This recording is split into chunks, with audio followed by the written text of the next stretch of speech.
from out on the edge who worked his way in for the sack. That's a pretty darn good start to his season, huh? A sack in the opener, adds a second one here. That tells you about his offseason. He came in determined to have a big year, and it's paying off.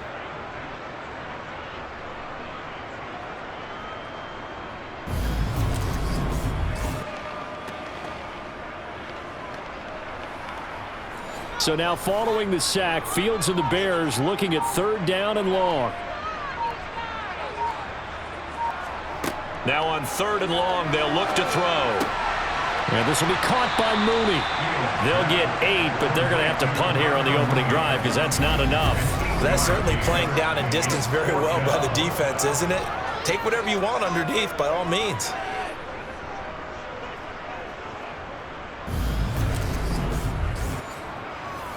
Here comes the Bears punter now. As the first drive of the game stalls out, he's on to punt. This is brought in at the 21. 39-yard punt, 6 yards on the return. And the Niners will go on offense, 1st and 10. So now we'll get a look at the other offensive unit as they come out for their first possession. They'll be led out by the former number 3 overall pick back in 2021. It's Trey Lance. And no excitement unless you're on the defensive team of last week in his numbers, because the only excitement he really generated was the 1 interception he threw. Yeah, no touchdown pass. Yeah, and his team wasn't real thrilled about that. And they lost the game. So I know this week has been tough on him because he's been working hard. Fundamentals, footwork, finding the right targets, and bottom line, how do they get a win? The drive starting play, a good one. Give him 19. Seemed like a couple sets of eyes were on the quarterback, so he decided, hey, I'm going to hand this off. Got a good gain out of it. And you know you need good blocking up front in order to gain yardage, but every one of these RPOs, if you do it right and they look the same, whether it's handed off inside or the quarterback keeps it, that allows you to fool the defense so often. And in this case, fooled them with the inside run. On play action, Lance. That throw taken in by Jamison Williams. And he's going to be marked down just inside the 35. But one of the ways the quarterbacks keep all the receivers alive in a play, never lock in on any one guy. Make sure you keep your eyes moving, scan the field. And here he finds the open guy for a nice pickup. So into Bear territory now. This is 1st and 10 at the 34. Lance now to throw. Escaping the pressure right. And he'll take this beyond the line of scrimmage as he slides to a hole.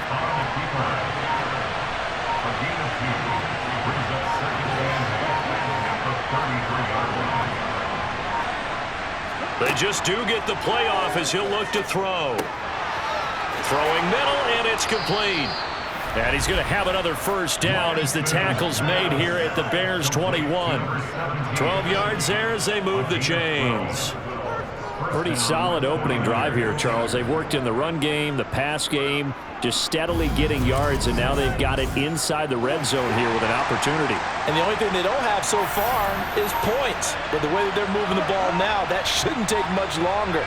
And they've established a great balance so far. Running, passing, doing what they want on a touchdown from 21 yards away. And the Niners put the Knights' first points on the board as they take the early lead.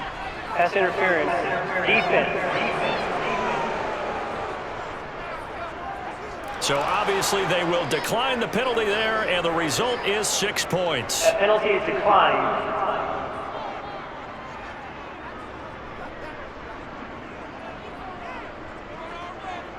Matt Gay on for the extra point.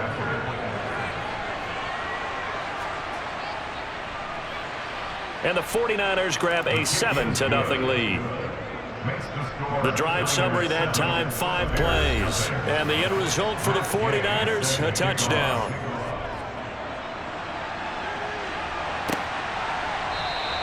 And this will not be returned. It's a touchback, and they'll begin at the 25. Chicago works their way back onto the field here for their second drive of the game. The defense got the better of them last series, forcing a punt. See if they make a few changes in the game plan here and try to get points out of this drive. 1st and 10.